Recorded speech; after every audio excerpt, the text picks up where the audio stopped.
Hi everyone, my name is Timothy Magara, and today I'll be taking you on a tour of two unique properties situated here in the heart of Kampala.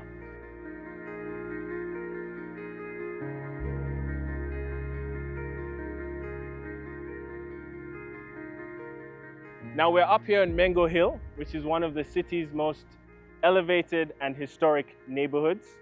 And not far from here, we have the Namirembe Cathedral, we have the Kabaka's Lubiri, we have the Kasubi Tombs, and also we notably have two of the top hospitals here in Uganda, Mengo and Rubaga. Now these are two separate sold titles for the plots, but these are being sold together. And each plot features a main house, detached boys' quarters or servants' quarters, and as well as that, as you can see, generous gardens. Now, without further ado, these houses are both identical, but let's start with house number one. Let's go.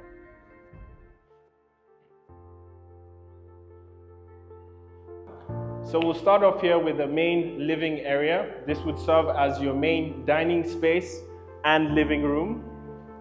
This could optionally be used also as an office or the reception for an organization. You can see quickly what this may look like in the renders. This will then lead you to the next room, the first primary bedroom, which is first primary bedroom, which is an ensuite big enough for you to have your queen size bed and maybe optionally an extra desk. This could also serve as an office, depending on what your desires are.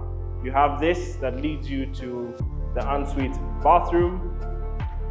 Right, and then that leads us back to the central space, not forgetting a small study that you could have that could also be used as storage. This leads us back to the main living area, and that you can see is connected to the kitchen area. So this could be, you could imagine being retrofitted with your modern kitchen cabinets. You could ideally have an oven stove, dishwashing machine, or what have you. And this you can also see what you could imagine doing with this space. This leads you then to an access area, straight corridor, runs through the length of the house. You have your pantry. And as we walk through to bedroom number 2 and number 3, you have a well-sized room that could fit 1 or 2 beds. It could also serve as an office space. And right opposite that, you have a larger setup room that could easily fit another queen-size bed, or additionally, maybe 2 offices. You'll notice that each house has enough storage space, so you won't need to add that to the house. And you have a lot of natural light that comes in as you have the morning sunrise behind the hills. Back down the corridor, you have a standalone toilet with a bathroom next to it. And then that ultimately leads us to the master bedroom.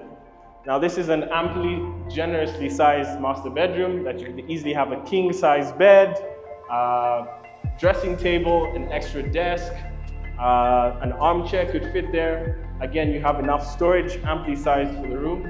Then again, this could also be used as a large office or separated into 2 different offices. This room has its own bathroom and toilet.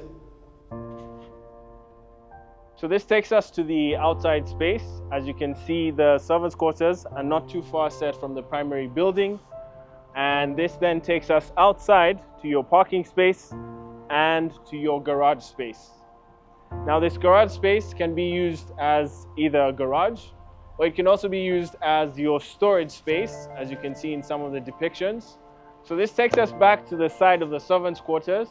This includes 1, 2, 3 well-sized rooms, including a bathroom and a toilet. This is well sized for the back space. You have the upside and the lower side, and this brings you all the way right around the house. So on this specific property, you have a nicely sized shed. This can be used either as a sitting space, depending on what use you'd have for the property. But this is unique to this specific property that you wouldn't find in the second one.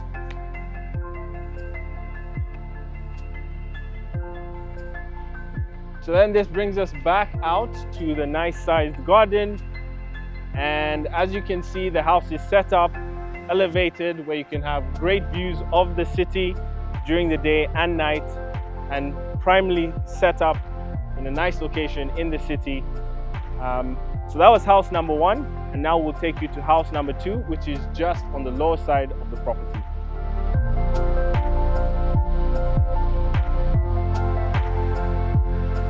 So this brings us to property number 2.